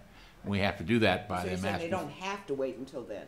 Correct. But if they don't request it by then, there's not enough time for them to do that. Right, they're not, I mean, I see this as, if they haven't done it by July 22nd, they're not gonna be an accelerated Right. fast-track application. Correct. Okay, and I might interrupt you. But then you're saying down here when we get to August 19th, if they haven't requested it, that's They not can- gonna they can exclude still them, apply. but No. you've got to, No, you've my- got to at some point. Yeah, I'm gonna say, if you're not in the I, system. actually, I think I came in and shouldn't have commented on it. I was, we want to make sure that the board knows that when it opens, June's what? They can go and request it. Yeah. As usual, I should just let my staff talk. But, yeah, I'm really confused You don't have to, there has to be a cutoff time before Yes, I got the you. deadline is. There is not a cutoff when the application goes open. My apologies, Dr. Allen. No worries. So just to be clear, so applicants, they can begin requesting access to the application as early as June 3rd or possibly even earlier. What we're trying to avoid, again, is applicants asking for access the day of the application Right. deadline, and then, we're not able to get them into the system. So It'll that's be why we're 4:45, so that gives you 15 minutes to get it. right, plenty of time. There's always one. And it will be your fault. It's always the same one. It's always your fault, so. It's always our fault. So those are some of the major changes that we are proposing. Another one is related to the application. You won't see it here because it's been removed. But right now, if an applicant applies for acceleration and they don't meet the qualifications, then they are automatically considered or rolled into the traditional or the standard timeline. What we believe we found was a lot of applicants who were not ready for acceleration and maybe just wanted to see if they could get through, or said, what do I have to lose, if you will? Let me just see if I can get acceleration, and then if not, I can get the traditional timeline, which some board members felt was not respectful to the process. So what we are proposing is that if you request acceleration or fast track, then that is what you are considered for. And if you do not get acceleration or fast track, then you reapply the following year. So are there any thoughts? Make that clear to everybody. Yeah, I got a couple of things. I mean, the more I think about it, Epicenter is crucial for them to put the application in. I agree with having a week before a deadline to apply, to access Epicenter. You can't do it the day of the application. still And get that in. should be the deadline date. If we propose that to the State Board of Ed, they're gonna say, so which is the actual deadline date? We're gonna have to tell them which one we think is the deadline. Well, it's the deadline. Personally, I think it's got to be the date that you apply. If you haven't applied for access to Epicenter by the 22nd, you can't put an application in. I mean, Well, I think you gotta stand firm. If you haven't applied by the fast track date, you could put it in still for the other one. For the other one, but even that one has a week prior, and I think we need No, to I think hold that's a that given. as the deadline date. And, because I know you're gonna get that question for the state board, and we don't wanna hum and haw about that. Very It's good one or the other, it's not maybe. Okay. Because otherwise, you absolutely will get somebody requesting it the morning of. And I agree too that we should do if you apply for accelerated and you're not ready to accelerate, you get nothing, right? I mean, we can be like Willy Wonka when he said that you get nothing, you know. Motions this year with. Yeah. Yeah, people who weren't even close. But I think we ought to say this too. If we're going to do that, we have to, in our minds, be prepared to a school that we think would be okay on the regular ready to open process, to not go ahead and accelerate them because, gosh, we really want this school to open. Right. They're just going to have to come back the next year, and I think that's where we're going to have to show some resolve, because we're going to be like, well, this school's obviously not ready to accelerate, but they'd be great on the ready to open process. But they ask for acceleration, and if the answer is no, it's just no. And I think otherwise it's just what we're doing is there was absolutely no reason we should have got 14 accelerated requests, because at least 7 of those had absolutely no chance of being accelerated, because they were just, you know, we may find a facility sometime, or, you know, our statement of educational need is, you know, we really want a school. I mean, it wasn't flowing in there, and then some of those we said, well, yeah, but this would be a great school, so we went ahead and moved them on the regular ready to open process. But I think we have to take that option away. There's a few we didn't approve at all. I think because otherwise we get slammed early on with things that can wait. Right. And so I think it's going to have to be on the applicant to decide, do I want to roll the dice and see if I get accelerated, knowing if I don't, that I can't apply again until next year. Yeah. And that's got to be clear as day in all the pre-training, the pre-announcements, and on the application somehow, that if you apply acceleration, this is it. Almost like when they check that box, a pop-up comes up and says, do you realize if you do not get approved for acceleration, you will not get a charter? Yes, that would be. Because then there'll probably be a lot of cancel no on acceleration after that. The other comment I have looking at this, if you scroll up a little bit, why are we starting the review interviews in December? I thought the whole point was to move everything up a month or so. Does that make sense? It does. And so you all do not meet in July. And so I guess presumably we could start acceleration, or we could start clarifications in August. For acceleration, yeah. You meet in July, but you meet at the, right, at the convention, and we don't. Is that gonna be a Conference. Cherokee? Excuse me? Cherokee? Yeah. Are we going there? Yeah. Where is it? Cherokee. I might get We're going to Cherokee? Do you know how far Cherokee is? Oh, that's right. Oh, So we double checked, and it's August that you don't have a meeting, so we could start them in September. Well, I expect very few of that. I'm actually talking about the regular interviews. Why wouldn't we make it stop there, stop. September, October for the outside reviews, and then begin November to, March as our review and applicants. Yes, Does that make sense? It makes total sense. We really want to get these to you and then to the state board sooner than we are now. And what you're describing right now, Joe, might not accomplish what we're looking for. No, I think Joe's thing would get them there even sooner. We're moving this up. It's actually giving us, it's pushed, this calendar is pushing it back too far. I want to move it up. So the reviews by the outside folks got to be done in October, not November. Right. If you read this the way it's written now. Well, it says September through November, Joe, and it says we're doing in-person clarifications. Yeah. Because if the regular, the regular applications aren't due until August 26th, we've got to give them at least a month to be reviewed. But we can be doing the clarifications and the interviews of the accelerated already. Accelerators. But we can start them in August. Yeah, Possibly. we don't meet in August. That's what she just said. We don't Right, meet in you didn't August. have a meeting in August. We usually don't meet in August because y'all We're all starting school. starting school. That is true. It's reasonable. So I want to see that May 2020 go away there. We don't want to be still in committee review and applicants unless you're talking about already presenting down there to the state board. There's a different one. Because our goal is to have March or April be a discussion for the state board. So this year, we're finishing interviews. It'll be in April. Your last sets of clarifications will be in March, and then whomever is forwarded to full interview will be in April. But ideally, we would be wrapping up interviews no later than March. March, right? Yeah. Just had a big group this year. We could take them to the state board in March and then do it in April, that'd be great. That would be great. It might be April. May, Yeah. And depends on how many. So we'll move up that previous timeline to reflect no later than April. And that concludes the changes that we've made. Everything else, all of the additional changes, we're simply moving 2019 to 2020. So We're going to discuss the application itself, Daniel. next month. So I welcome feedback on that. I personally think we need to take, we need to rethink the pass-fail rating system.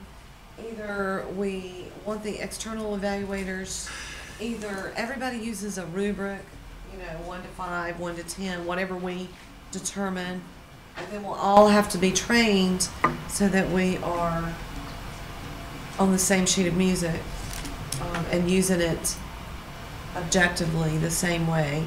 Or I think we, with the external evaluators, we let them comment but not rate it, and then we do the rating. I don't know, it's we saw a pattern with the applications this year, I think, where some evaluators would give lots of comments, but then they'd pass it, and vice versa. Lots of comments, and then everything failed. I don't know. So Sends out a mixed message to the applicant And to the state board. and to the board. Yeah. Especially when we approve a school where the external evaluators failed a whole bunch of them. Yeah, I almost wonder if maybe we don't need the external evaluators to actually pass, fail. They just need to give us comments I like based the on their comments. I do like the based on their expertise. Because really, this board's who votes, and it kind of irritates me when the state board hears, well, this was a 2 pass, 3 fail, but they don't know that everybody on this board passed it. Yeah. It was three external evaluators, one of which fails everything every time. Yeah. I mean, apparently there should be no charter schools according to this external evaluator. I've just noticed that. It's just every time, fail, fail, fail. And, if you want to get all passes, just hope they didn't get your application. But I almost think maybe we shouldn't even have the external evaluators even vote, just provide us comments, because I really don't care what their vote is. I want them to point out things to me to help me make my decision, because Right. we actually I agree vote. with that. Like That's a their good idea. comments, because sometimes I read through, and then when I get to the comments, I'll be like, oh, wait a minute, I need to go back and look at that again. Yeah. I didn't see that. Yeah, I like the comments, but I agree with you, Stephen. The pass fail, I mean, that's what we do. Yeah. It's our job to grade. We're asking them to just evaluate. So, I mean, I would move that we say external evaluators don't vote pass, fail. They only provide comments on their evaluations. I concur with that, and I'll put myself in the shoes of the applicant, having gone through that not too many years ago. It's a pretty confusing result to get as an applicant when an external evaluator fails your budget, the other one passes your budget. One has nothing but comments that aren't really helpful, and the other, it's just, Yeah. I like it a lot. I think it actually helps the applicants as well. Are there any issues with having the outside evaluators just provide questions and not actually give a rating? I don't think so. It shouldn't be, right? We do use, what are your thoughts on the use of a rubric to help evaluators, to help them make their comments? I do understand kind of wanting to move away from pass fail. It doesn't really tell the board very much, but we need some way to train our evaluators on what to look for in the application. And so perhaps if we move to a rubric, and I'm not comfortable with numbers, but perhaps if it's just meet standard or exceed standard or does not meet or something to help them kind of determine what they're looking for. I think you do it just like it is, except when they get to the part where you hit pass or fail, they don't have anything. So I mean, I think they go through still those little check boxes of things that you're supposed to look for. Leave those in, that's fine. It's just, you know, the statute says that we make the recommendations to the state board and the state board votes, and we have, you know, I think external evaluator comments are good and they do help us to see some things, but I really, and I'm not trying to be flippant about it, I really don't care what they pass fail. I just, you know, what I want to do is I want to make that independent evaluation myself. They're there and they don't get to, I don't know, that's just, I don't want them to have an exceed standard, a meet standard, anything. I want them to just be able to provide comments to say, hey, I noticed that this budget seems a little short right here, so that then when I go back and say, well, you know what, yeah, that is a little bit, or say, well, no, I don't, but then they put in a fail, and then it goes out to everybody that, you know, there was, you know, this, you know, 3 external evaluators failed this and 2 passed it, whereas, and that seems to be like locked in stone forever, because the external evaluators don't go back in after the interview. They don't go back in after the clarification documents are submitted. They do it based off the initial review of the application, but what we say multiple times throughout, even when it gets up to the state board, they look and say, well, the external evaluators failed this. Why did the board pass it? Well, because when we got clarification, through a 30-minute clarification and through a 1-hour interview and through the additional documents, we all thought that it was good. And so that's the problem I think we have. So I would just prefer that we just didn't have the external evaluators vote or give any kind of evaluation, just to give comments on the application. Can we speak to the clarification piece too, though, for a minute? So, when I'm reviewing an application, I download the application with the rubric, and I get the external evaluators, comments, etc. Then we've got this period. I know we're mandated that we get to go in and make clarification. But then we have stuff that shows up every time, you know, like last night I was going through the agenda, and there's more clarification. You know, and they stand up there and say, well, I submitted that, or to answer your question, you know, I submit. I mean, when does it stop? Well, and following up on that, I was struggling with these appendixes, trying to find stuff that just wasn't there. And I know they've got 5 days. Something to submit the application. So you put in a blank document and then be able to come back. And then come back later and put it in, which. But then put it in on 150 or 200 pages. But then. Yeah. But that's not in their best interest, because I don't go back. Once I've gone all the way through an app, these things are long. It takes a lot of time.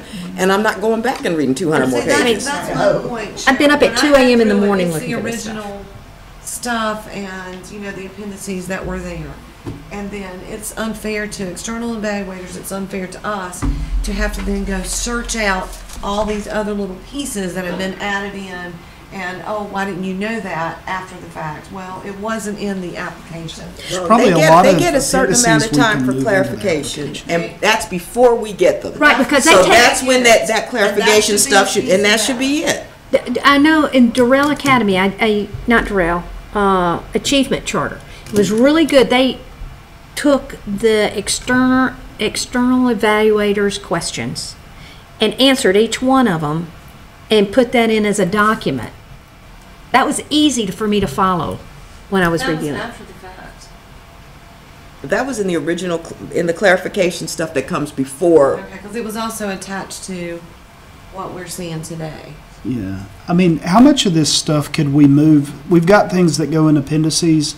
how much of that can we just move into the application so we're not having to? Epicenter, is it gonna look different, the application? Is it gonna be itself? easier to get into it? It's definitely gonna look different. It should be easier to get into, but the application's gonna look, different and I mean, like if you're doing this and then it's slotted in right there with it. actually the application is more of a paper copy that's gonna be uploaded, correct? Right. We'll talk to the developers about having, so if I understand correctly, you would like education plan narrative and then education plan appendices? Yes. Yeah. Flow. That. And if we're reading that ed plan and we get down to and it's empty, then that just checks my box. If it's empty, it's empty. Yeah, it would be nice if it did, just when you get that kind of PDF copy, if it had, after the education plan, there's all the appendices for education plan. After governance, that would make it, I mean, I get lost. And clarification. I know we're going away from the current way the application is in there, where you have to come out and click over and then, oh my God, I got to download it again, you know, kind of. I just started making files with each application. I just started printing it because it's That's the whole reason we do an epicenter, right? It's gonna be much better, right? We're in a process of right now of I won't say designing it. This is our wish list. We're being trained and and Dr. Allen's making notes, yes. Okay, well, not to make us take too long. Should be easier. So I would move that we approve this timeline and. The corrections noted. With the Can we make, excuse me, Mr. Walker, can we make the changes and bring them back to you tomorrow so you can see them? Let's do that before we vote on it now, so we make sure we totally understand that we did what you wanted us to do. Well, It won't take but a minute to get it approved. So separate from that, is there any objection to including in this document that we provide to the state board that external evaluators will only provide comments and not ratings? That's fine. Is there any objection to that? Okay, so if you want to stick that in there for us to vote on it tomorrow, that'd be good. Sorry, external evaluators that are listening right now.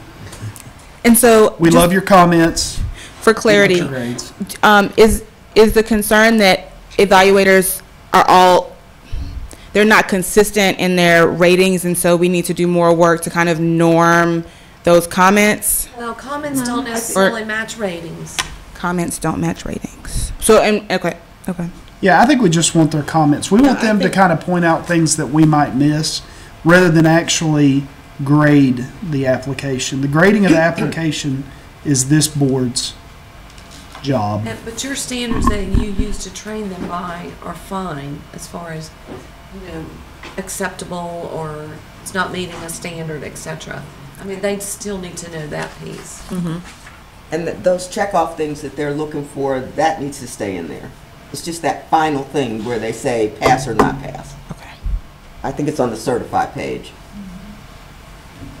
And so right now we have them go through and it's 60, if they get 60% of the check boxes, then they count that as a pass. And if it's below 60%, then it's not a pass. So we'll just, what I'm hearing the board recommend is to just still have them check the boxes, but not have them do the, 60% is pass or fail. Is that what I'm hearing? Right. And I think they do that just to help them make the comments that they need. What I don't want is to come back and then say, well, there were 250 boxes that needed to be checked and the external evaluators on average checked this many boxes. What I don't want is, I don't think that the external evaluators, for us, we realize what the external evaluators are, what they do. I think when the state board a lot of times looks at it, they see the external evaluators as that these are the experts on charter schools, these are the experts on education, and if they failed it, then it must not be good. Where really, I feel like that's our decision. What we're thinking is what the state board should be considering, because we're the ones that have been statutorily appointed to make those recommendations to the state board. And so, we go through the ethics training, we sit through all the interviews, we sit through that. The external evaluators, they don't do that. They're saying, this is my first blush from reading this, and we read it, but then we also have a lot more of information to go off of. But when you get ones that are, I'll give an example, just like Robert J. Brown.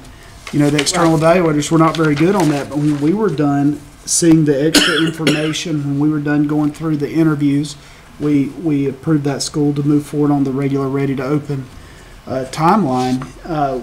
If we'd just gone by the external evaluators, we wouldn't have done that. But they didn't have all the information that we had. But that sticks with the school forever. And so I think it's better because the external evaluators really don't have a vote. They don't get to vote on this board. And so I think it's just better for us just not to have them provide any kind of pass, fail, or 200 boxes checked out of 250 or anything like that. Let them check the boxes to help them make the comments, but that's it.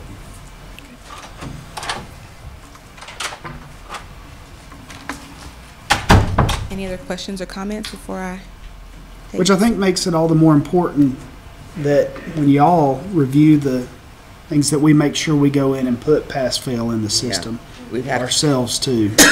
And you are going to need to give us kind of a deadline that, like, I have to have that information by, because I very often am still doing this on the train coming up here on Sundays. Yeah, but I then need that too. when I hear the pass fails, my numbers aren't included, and I know that's because you have already taken the numbers before. It needs to be 8 o'clock the morning of the meeting, Cheryl. So you need to say, I need your stuff in there by X date. So are we moving to where every member of the board will go through and they will put all of their ratings into the system? Is that what I'm hearing? We were supposed to already be doing that. But it's just subcommittee, right? You don't do it on the interview, you do it on the clarification. Right. You So do it it's on just the a subcommittee. clarification, so for Just your committee. clarifications. Yeah. I did not know that. Yeah, I always do it on my clarification ones. That's why I said I'm not Yes, doing I just do it on I'm tired of clarification. doing everything. And I've noticed the. But I really do committees do them on Sunday on the train coming up. Well, have we given you enough to think about? Absolutely. Thank you all. Sorry, I should have brought that up to you earlier rather than springing it on you at the last minute, but. No worries. Thanks. All right. That's really annoying. Do we want to do lunch or CSP? Lunch might be here. And then come back to next year, I gotta read the mess again. How long of an update is the My number one CSP annoyance, thing? yes. Who's doing that? You doing that? Let's Dave. go ahead. Come on, Let's Dave. go ahead and hear the CSP. Yeah, there's not much to update yet. Letters of intent are due this Friday, so we'll know a lot more. So we don't know how many Post Friday of people or prospective applicants. We've done 3 trainings, in-person trainings thus far. We have a pre-recorded webinar for prospective applicants. There are 4 additional in-person trainings coming up over the next couple weeks. We have office hours set up for people to call in and get support submitting applications, but letters of intent are due at 5 o'clock this Friday, the 15th. Our hope is to turn those notifications around within 2 to 3 business days and notify schools of their eligibility status. And then you all will be notified via a report of schools that are eligible and not eligible to move on in the process. And then full applications are due in Epicenter by March 31st. Do you have any letters of intent yet? We have 1 so far. They'll all show up on Friday. Yep. I know. Yeah, I hope we didn't get all that money and only have 1. Yeah. So, And then outside of the application process, we're in the process of building out the team. There's 3 additional positions, a budget specialist, a program coordinator, and a technical assistant specialist. So we're in the process of interviewing and bringing more team members on to support this work. all right. Any other questions? Starting Monday, Jay will roll over to be program administrator. So even though he's been doing all this work along with his OCS job, Monday he officially become program administrator for the grant. And then I'm not sure everybody knows, but Stephanie Clark moved over to accountability. It's already over there? And started, this will be her second Tell week. them they cannot keep pilfering your people. I know. Quit So- hiring such good people, Dave. It is. Hire people nobody wants. Could make a comment, but don't Mike. So now we're in the process of trying to fill these 2 spots, and we're losing 2 very talented people. Thank goodness I got some more talented people there. But we will be trying to fill those 2 spots as quick as we can. Like every time you get a full house, then they. I know.